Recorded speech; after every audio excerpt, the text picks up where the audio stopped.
আমার প্রিয়জনেরা কেমন আছেন? ভালো আছেন তো? আমাদের প্রভু যিশু আজকে আপনাদের সাথে কথা বলতে চান, কিন্তু উনি কি বলতে চাইছেন এটা বলার আগে আজকে আমি আপনাদের কিছু বলতে চাই। এইখানে আপনারা দেখছেন, এখানে দুটো পদ লেখা রয়েছে। এই পদগুলির অর্থ কি আপনারা জানেন? মসির ব্যাপারে মসির দ্বারা ঈশ্বর 10টা আজ্ঞা দিয়েছিলেন। দুটো সমান্তরাল পাথরের ফলকে ঈশ্বর নিজের আঙ্গুলে খোদাই করে দিয়েছিলেন। এই দুটো ফলকই মসি নিচে নিয়ে এসেছিল।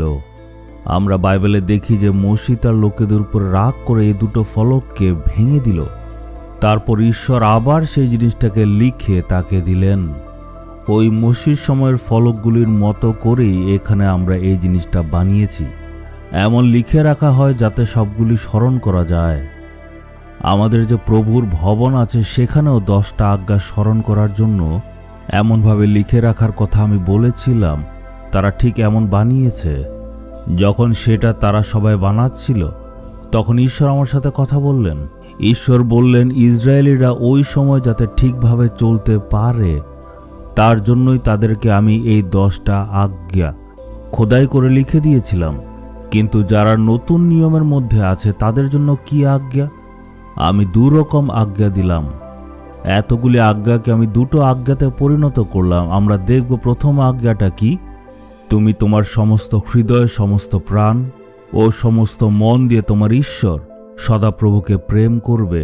আর দ্বিতীয়টা হচ্ছে তোমার প্রতিবেশীকে নিজের মতো প্রেম করো। এইগুলি কি প্রভু বলেননি?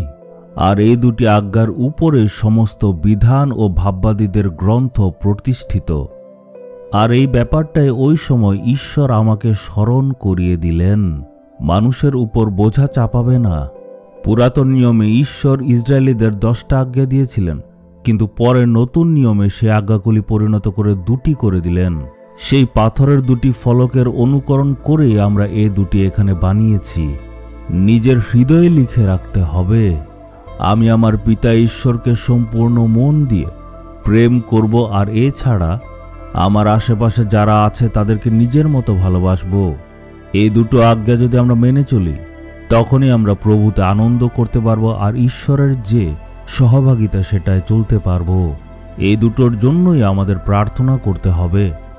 আচ্ছা, আজকে ঈশ্বরের বাক্য আমাদের জন্য কি দেখব? জিরমিয়া 31 অধ্যায়ের 3 পদ। আমি এক চিরস্থায়ী প্রেমে তোমাদের প্রেম করেছি, আমি স্নেহময় দয়ায় তোমাদের কাছে টেনেছি। ঈশ্বর বলছেন, আমার ছেলে, আমার মেয়ে, আমি তোমাকে সব সময় প্রেম করি। এই প্রেমটা কখন থেকে শুরু হয়েছে জানেন? সময়ের শুরুর থেকে। মানে এই পৃথিবীর সৃষ্টির আগের থেকে ঈশ্বর প্রেম করেন। এই জন্যই যখন উনি প্রথম মানুষকে সৃষ্টি করলেন তখন উনি ভাবলেন, আমি এদের সাথে সম্পর্ক স্থাপন করব, আর তারা সবাই আমার পরিবারের অঙ্গ হবে। তারা হবে আমার সন্তান, আর আমি সব সময় তাদেরকে চিরকাল প্রেম করব। কিন্তু শয়তান তাদেরকে বিভ্রান্ত করল, ঈশ্বরের প্রেম থেকে তাদেরকে দূরে করে দিল।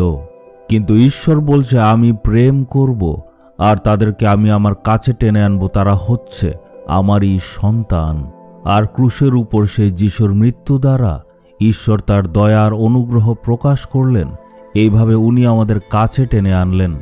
আমার জীবনে দেখুন, আমার জীবনে আমি ঈশ্বরকে কখনো প্রেম করতাম না। উনার সঙ্গে শত্রুতা আমি ছিল, উনার সাথে আমার কোনো ধরনের সম্পর্ক ছিল না। আর কেউ যদি আমার কাছে এসে প্রভু যিশুর কথা বলতো তখন আমি তাদেরকে ঘৃণা করতাম।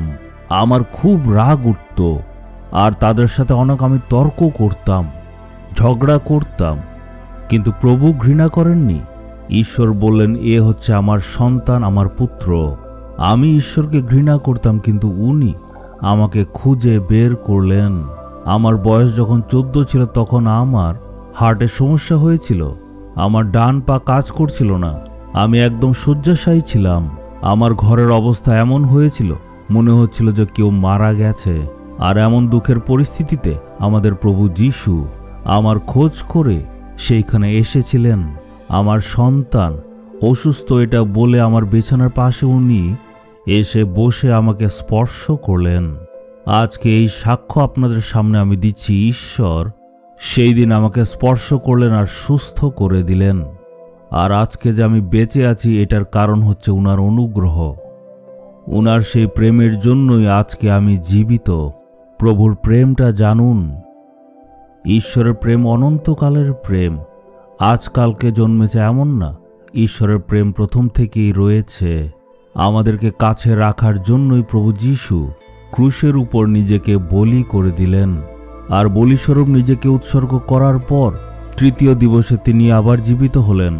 আমার ছেলে, আমার মেয়ে, আমি তোমাদের অনেক বেশি প্রেম করি। আর ঈশ্বর বলছেন, হে আমার সন্তানেরা, আমি তোমাদের সকল পাপ ক্ষমা করি। চলুন আমরা প্রার্থনা করি। হে প্রভু, আপনি আমার জন্য ক্রুশে মারা গিয়েছিলেন। আপনার সেই চিরস্থায়ী প্রেমের জন্য, সেই স্নেহময়ের দয়ার জন্য ধন্যবাদ। আপনার প্রেম হচ্ছে চিরস্থায়ী, আপনার প্রেম ধ্বংস হয় না। সেই অতুলনীয় প্রেমের জন্য আপনাকে আমি ধন্যবাদ জানাই। আমি যাতে সেই প্রেমের মধ্যেই থাকতে পারি। আপনার অনুগ্রহ আপনি আমার উপর সবসময় রাখুন। এই প্রার্থনা যিশুর নামে চাইলাম। Amen, amen.